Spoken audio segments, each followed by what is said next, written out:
जो मानकर आज विवाह वार्षिकी से माने कथा को निश्चित भाव में श्रवण करिवे। प्रथमे जो संस्कार प्रथम विधि संस्कार आरंभ हुए कौटु मां गर्भाधान विवाह परे परे स्टार्ट गर्भाधान पुंसवन सीमंत नयन इत्यादि इत्यादि शेष समाप्त हुए अंत्येष्टि। आवे 16 संस्कार को मुनि समाज प्रत्येक विधि व्यवस्था कह जाई पारे सबू या भितर मिसी अछि। ए बजाबी संगठन बा बहिर जगत रे समस्ते ताको भूल अर्थ रे नौतिबा बेले ठीक अर्थ रे मुनि समाज ने आपण कहिबे मां विज्ञान को पचारंतु मोर निजर गोटे स्टूडेंट जाको पाठ पढेई करी पैसा खर्च करी ताको डॉक्टर करैछि ए जीवन मोर एटा गोटे सफलता कहिबा बाहुल्य मा अहंकार भाबिबेनी ताको भी मु पचारे कह डॉक्टर हिजु कह मां ता गर्भ भितर गोटे पिला को रखिबार शक्ति मात्र 280 दिन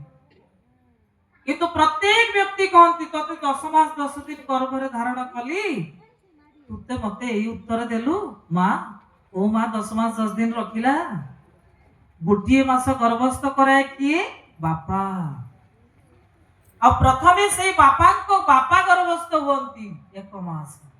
जदि आपण विश्वास न करूचंती आज जो माने साइंस टीचर अछंती साइंस स्टूडेंट अछंती तांको पचारंतु खाद्य खाद्यरु रस रसरु रक्त रक्तरु मांस मांसरु अस्थि अस्थिरु मज्जा मज्जारु रजवा बीर्य क्रोमोसोम XX XY डिंबाणु शुक्राणु आ मां एई आज खाद्य जोटा खाइले 30 दिन परे तेनो 30 डेज बापा तेबे बापा मांकर भावना जते बेले उच्च हबो गुरुदेव कहिले शांतिदायी विचार रे as one thing so he is जातृषि भावना जस्य सिद्धिर भवति तदृषि। मां बड़ प्रश्न करूचु मो पुओटा मानु नहीं मो पुओटा बुझु नहीं झियोटा टिके भलो ये सो पाई दाई किए बापा मां। प्रथम मु जो प्रकार आत्मा को जो प्रकार संस्कार रे आवाहन करीबी गर्भस्थ करीबी सेति पाए भागवत रे लेखा गला केडे सुंदर कथा नारी संग भुगारु तू मते ए बण संतान राखे अन्य दिन रे माता सुता ए हजारती सुपंडित मां रजांकर अनेक राणी थिले हेले पाटराणी होचंती जणे आ से पाटराणु पाखरु जे जन्म हेबे सी हेबे राज्यर उत्तराधिकारी मां किंतु जणे थिले कृष्ण जे हेले अष्टपाट वंशी 8 जण होचंती तांकर पाटराणी एणो मां बापा माने आगे प्रथम कोन करिवे जो माने विवाह करिचंती वेदरे कुहा गला मनुर भव जनया दैव्यम जनम तुमे आगे मनीष हुओ दिव्यता को सृष्टि कर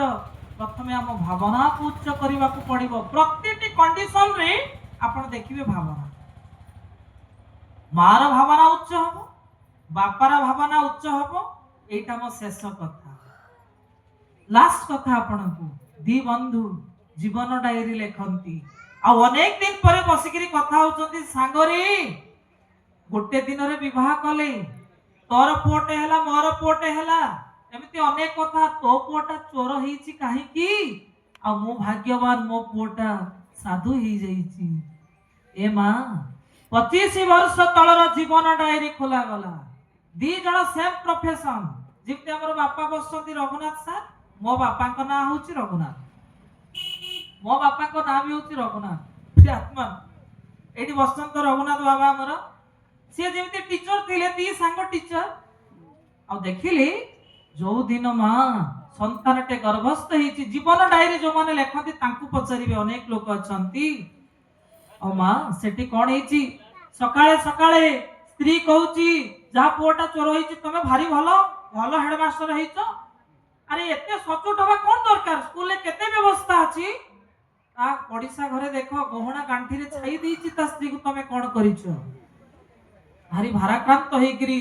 सेदिन चावल बिक्री हेछि गछ बिक्री हेछि गोटे तौर्यवृत्ति संपन्न भावना रे आसीचंती स्त्री पाए गहना दिया हेछि दी जन को भावना समान अछि मां ଆଉ ଗର୍ଭସ୍ଥ ହେଇଛି ସନ୍ତାନଟେ ଆଉ ଯାହାର ପୁଅ ସନ୍ଥ ହେଇଛି ସାଧୁ ହେଇଛି ଆଧ୍ୟାତ୍ମିକ ଚେତନା ଅଛି ସକାଳେ ସକାଳେ ପହଞ୍ଚି ଯାଇଛନ୍ତି ଜଣେ ସାଧୁ ଆଜି ତମ ଘରେ ଆତିଥ୍ୟ କରିବି ମା ଆଜ୍ଞା ସ୍ୱାମୀ ତ ସକାଳେ 10ଟାରେ ସ୍କୁଲ ଯିବେ ଠିକ ଅଛି ଯାଅ ଆଜି କିଛି ଅସୁବିଧା ନାହିଁ ଆମେ ସତ୍ସଙ୍ଗ ଆଲୋଚନା କରିବା ଆଉ ମା ବିଦ୍ୟାଳୟରୁ ଶିକ୍ଷକ ଶୀଘ୍ର ଆସିଛନ୍ତି ସାଧୁଙ୍କର ସେବା ହେଇଛି ଭାବନା ଅତି ଉଚ୍ଚ ଅଛି ଆଉ ସନ୍ତାନଟେ ଗର୍ଭସ୍ଥ ହେଇଛି ମା ବାପା ମାନେ ଦୋଷ ଆପଣ ଅନ୍ୟକୁ ଦିଅନ୍ତୁନି କୋଉ ଭାବନାରେ କୋଉ ଚିନ୍ତନରେ ପ୍ରଥମ ସଂସ୍କାର ହଉଛି ଗର୍ଭାଧାନ ଆଉ ଗର୍ଭାଧାନ ସରିଗଲା ପରେ ମା ଆରମ୍ଭ ହେଇଗଲା 4 ମାସ ପାଖରୁ କିଏ ପୁଂସବନ ଅଭିମନ୍ୟୁର କଥା ଶୁଣିଥିବେ ସୀମନ୍ତୁ ନୟନ ତାପରେ ହେବ ଅର୍ଥାତ ମସ୍ତିଷ୍କର ଉନ୍ନତ ଶାରୀରିକ ଗଠନ ପାଇଁ ପୁଂସବନ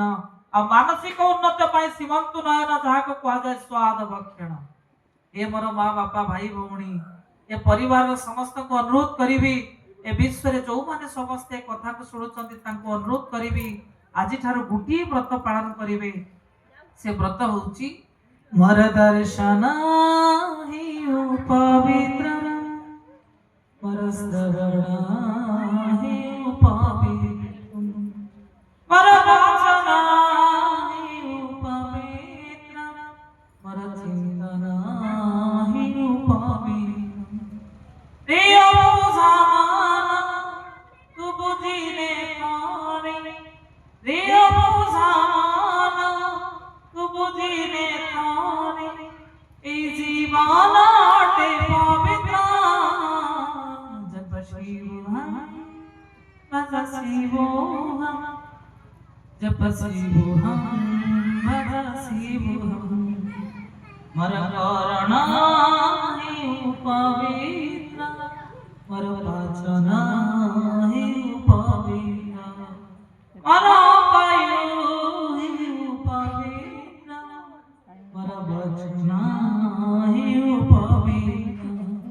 রে ভাইয়া মনা তু বুঝিলে রে রে বুঝানা তু বুঝিলে এই সংসারটে পবিত্র জপ শিবহম ভজ শিবহম জপ শিবহম ভজ শিবহম परम प्रिय आत्मा ए परिवार मंगल कामना करी ए पुत्र वधु